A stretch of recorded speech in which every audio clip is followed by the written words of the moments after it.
हिमालय की गोद में बर्फ की चादरों से ढकी एक ऐसी पावन नगरी बसी है जिसे देवभूमि कहा जाता है। वहीं स्थित है भगवान शिव का अत्यंत दिव्य धाम केदारनाथ। यह स्थान न केवल आस्था का प्रतीक है बल्कि महाभारत काल की एक अद्भुत कथा भी अपने भीतर संजोए हुए है। महाभारत युद्ध के बाद पांडव अत्यंत पछताए। उन्होंने अपने ही कुलवंश का रक्त बहाया था। इस पाप से मुक्ति पाने के लिए वे भगवान शंकर के दर्शन करना चाहते थे। पांडव तीर्थों में भटकते हुए काशी पहुंचे, परंतु भोलेनाथ वहां से अंतर्ध्यान हो गए क्योंकि वे पांडवों के पाप से अप्रसन्न थे। शिवजी उत्तराखंड की ओर चले गए और गुप्त काशी में आकर छिप गए। पांडव भी पीछे पीछे खोजते हुए गुप्त काशी पहुंचे।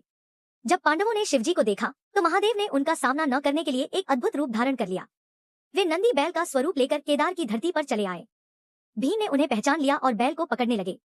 तभी वह बैल धरती में समा गया। उस समय बैल का पृष्ठभाग, पीठ का हिस्सा प्रकट हुआ और वहीं केदारनाथ के रूप में पूजित हो गया। बैल का मुख भाग नेपाल के पशुपतिनाथ में प्रकट हुआ, भुजाएं तुंगनाथ में, मुख रुद्रनाथ में, नाभि मध्यमहेश्वर में और जटा कल्पेश्वर में प्रकट हुई।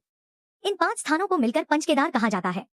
इसीलिए केदारनाथ के गर्भगृह में आज भी शिवलिंग अपने अद्वितीय त्रिभुजाकार स्वरूप में विराजमान है।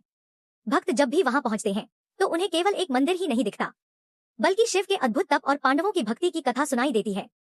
हिमखंडों के बीच स्थित यह धाम हमें सिखाता है कि सच्चे प्रायश्चित और भक्ति से भगवान अवश्य प्रसन्न होते हैं। केदारनाथ केवल एक धाम नहीं बल्कि मोक्ष का द्वार है। जो भक्त श्रद्धा से यहाँ आते हैं उनकी सभी मनोकामनाएं पूर्ण होती हैं और शिवजी स्वयं उनके रक्षक बन जाते हैं। यही है केदारनाथ धाम की अमर कथा। ओम नमः शिवाय। ऐसे वीडियो के लिए सब्सक्राइब करें। धन्यवाद।